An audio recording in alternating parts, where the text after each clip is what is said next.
अस्सलाम वालेकुम dear students. आज की वीडियो में आप लोगों को मैंने थोड़ा सा डिफरेंस बताना है कि यूनिवर्सिटीज़ के जो एंट्री टेस्ट होते हैं उसमें किस तरह से आप लोगों के कॉन्सेप्ट चेक किए जाते हैं। बोर्ड में और एंट्री टेस्ट में डिफरेंस होता है।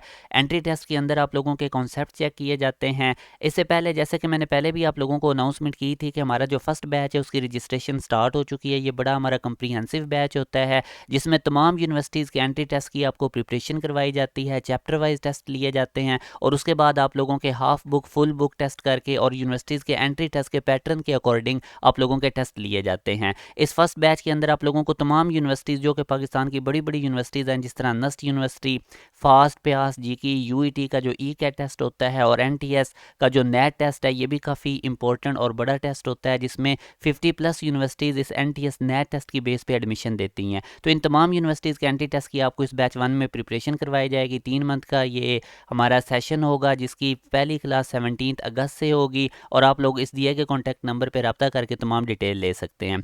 अब आप लोगों के सामने एक यूनिवर्सिटी का ओरिजिनल एमसीक्यूज़ मैंने रखा हुआ है। आप लोग फर्स्ट ईयर में ये पढ़ के भी आए हैं कि what must be the angle of the vector A with positive X axis for X component should be equal to Y component, के एक वेक्टर ए एक्स एक्सिस के साथ कौन सा एंगल बनाए कि उसका एक्स कंपोनेंट वाई कंपोनेंट के इक्वल हो। तो यहाँ पे अब आप देखेंगे कि आपने जिस तरह बोर्ड में पढ़ा हुआ था तो आप फ़ौरन से बीटा ऑप्शन को टिक कर देंगे क्योंकि ये आपने चैप्टर नंबर 2 वेक्टर्स वाले में पढ़ा था। मगर आप देखें बेसिकली उसने यहाँ पे ये नहीं कहा कि एक्स कंपोनेंट का मैग्नीट्यूड वाई कंपोनेंट के मैग्नीट्यूड के इक्वल होगा। यहाँ पे वेक्टर्स की बात हो रही है। आप देख सकते हैं कि ऊपर वेक्टर्स के सिंबल लगे हुए हैं, एरो। तो अब एक्स वेक्टर आपको पता है कि X component basically X axis के अलोंग होता है और Y component basically Y axis के अलोंग होता है। तो दोनों की डायरेक्शन डिफरेंट है।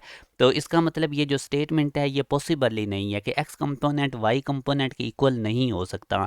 हाँ, अगर मैग्नीट्यूड की बात करें, अब आप देख सकते हैं ये एक्स कंपोनेंट की मैग्नीट्यूड है, ये वाई कंपोनेंट की मैंने ऊपर से एरो रिमूव कर दी हैं तो ये इक्वल हो सकती हैं। ए एक्स को आप ए कॉस थीटा से रिप्लेस कर देंगे, ए वाई को ए साइन थीटा से, तो आप ए से डिवाइड कर देंगे। कॉस जो है ये साइन के नीचे चला जाएगा तो टैन थीटा 1 की इक्वल आएगा, तो यहाँ से थीटा 45 डिग्री। मगर हमसे जो क्वेश्चन में डिमांड की जा रही थी वो पूछ रहा था कि एक्स कंपोनेंट वाई कंपोनेंट के इक्वल कब होगा। तो एक्स कंपोनेंट वाई कंपोनेंट के इक्वल नहीं होगा। अगर वो मैग्नीट्यूड कहता तो वो फिर हमारे पास 45 डिग्री होना था। तो इस तरह आप लोगों के कॉन्सेप्ट चेक किए जाते हैं। जैसे मैं, और दूसरा ये कि फिर आपको शॉर्ट टेक्निक्स का पता होना चाहिए। अब ये भी यूनिवर्सिटीज़ के एंट्री टेस्ट के अंदर एक ओरिजिनल एमसीक्यूज़ है कि angle between hands of watch at 7:30 PM।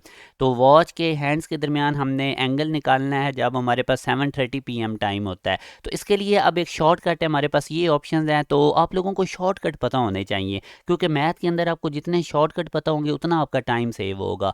तो जब भी हमने ये जो वॉच के हैंड्स होते हैं इनके दरमियान एंगल निकालना हो तो ये हमारे पास शॉर्टकट होता है और इसको आपने 30 से मल्टीप्लाई कर देना है, फिर माइनस कर देना है। जो मिनट्स होंगे उसको आपने 11/2 से मल्टीप्लाई कर देना है।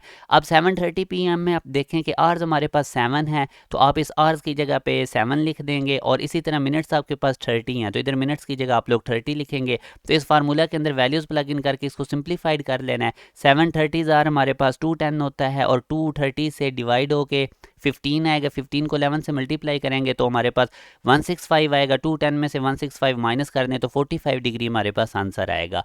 ये जो आपको दो बार नज़र आ रहे हैं, मॉडुलस नज़र आ रहे हैं, इनका सिर्फ इतनी पर्पज़ होता है कि अगर आंसर नेगेटिव भी आ जाए तो उसको पॉजिटिव कर देंगे हम। तो ये इस तरह आप लोगों को मैथ में शॉर्ट टेक्निक्स का पता होना चाहिए। अब ये नस्ट NET4 का ओरिजिनल MCQs है जो अभी NET4 सीरीज़ हुई थी नस्ट एंट्री टेस्ट की, तो उसमें ये क्वेश्चन आया हुआ था। ये बेसिकली आप लोगों के वेक्टर प्रोडक्ट में से है।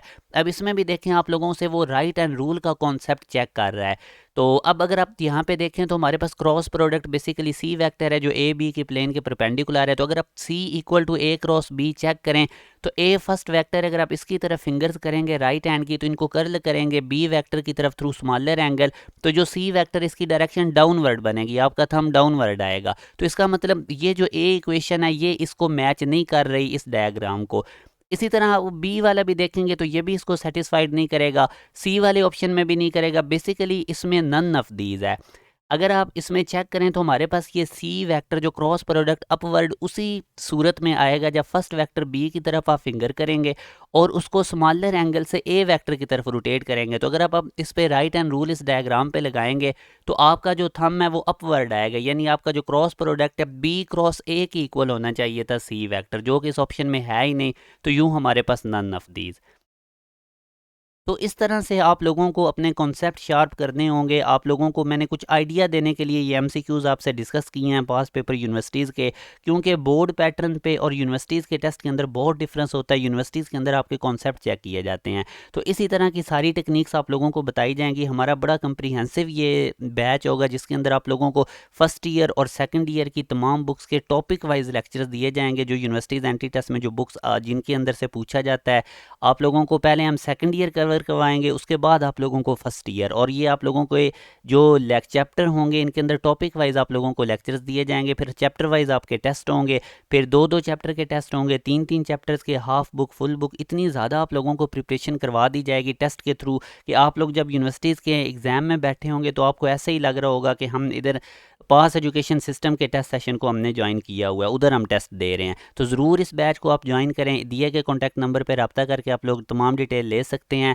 17 अगस्त तक रजिस्ट्रेशन ओपन है, उसके बाद रजिस्ट्रेशन नहीं की जाएगी। बहुत ज़्यादा तादाद में स्टूडेंट्स इनरोल हो रहे होते हैं, तो कोशिश करें कि आप लोग अभी टाइमली अपनी रजिस्ट्रेशन करवा लें ताकि बाद में आप लोगों को प्रॉब्लम ना फेस करना पड़े। और अगर अभी आप ये 2 या 3 मंथ लगा लेंगे तो बिलीव मी आप तमाम यूनिवर्सिटीज़ के एंट्री टेस्ट के लिए तैयार होंगे। आप वेट कर रहे होंगे जिस यूनिवर्सिटी की टेस्ट की डेट आएगी तो वो आप लोग उसका जाके टेस्ट दे लेंगे। और पहले भी मैंने आप लोगों को बताया था कि जो आप लोगों के यूनिवर्सिटीज़ के एंट्री टेस्ट हैं बड़ी बड़ी यूनिवर्सिटीज़ की, उनकी वेटेज ज़्यादा है और बोर्ड की वेटेज कम है। बोर्ड का सिर्फ पार्ट 1 लिया जाता है, एफएससी या आईसीएस पार्ट 1, और साथ यूनिवर्सिटीज़ अपने एंट्री टेस्ट की शामिल करती है। तो आप ये चेक भी कर सकते हैं कि नस्ट अपने एंट्री टेस्ट का 75% लेता है, प्यास यूनिवर्सिटी अपने एंट्री टेस्ट का 60% लेता है, जीकी 85%। तो जितनी भी बड़ी यूनिवर्सिटीज़ हैं वो पार्ट 1, इंटरमीडिएट का पार्ट 1 और अपने एंट्री टेस्ट की बेस पे एडमिशन देती हैं। चैनल के साथ कनेक्टेड रहें, यहाँ से आप लोगों को काफ़ी यूनिवर्सिटीज़ के एंट्री टेस्ट के रिलेटेड अपडेट्स और उनके स्कॉलरशिप की अपडेट्स मिलती रहेंगी। अपना ख्याल रखिएगा। अल्लाह हाफिज़।